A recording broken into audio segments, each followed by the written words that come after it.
Good afternoon mga idol. Reaction ko lang dito idol sa mabilis na pagtaas ng tubig dito idol. Bakit? Mabilis tumaas yung tubig. Ito, gaya nito mga idol. Ayan. Isa sa mga dahilan mga idol kung bakit mabilis tumaas yung tubig ay dahil din sa maliit na drainage system. Yung isa pa, yung pagbara ng mga tinatapon na basura kahit saan lang.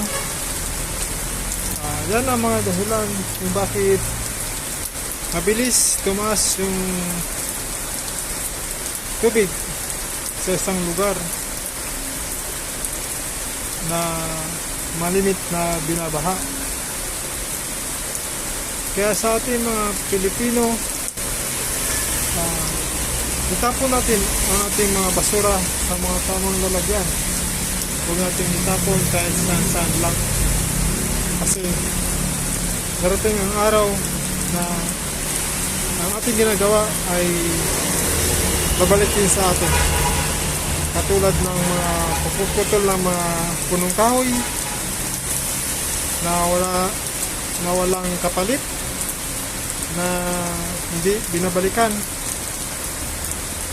At saka yung basura kahit saan lang tinatapon. Ang isang bagay na dapat natin asikasuhin ay ang ating mga pamamaraan sa pagtapon ng.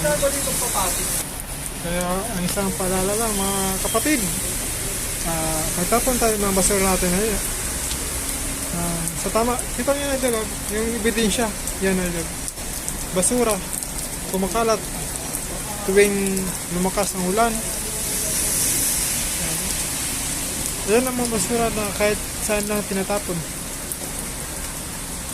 Kaya yan ang mga dahilan ng mabilisang pagtaas ng tubig dahil ang mga basura bumabara sa mga dinadalayan sa ating mga kanal o drainage system ng mga idol. Ay kung paano naman kung tuloy-tuloy yung ulan, di lalong tataas pa. Yan na mga idol, dapat disiplina talaga sa pagtatapon ng mga basura at tamang drainage system sa ating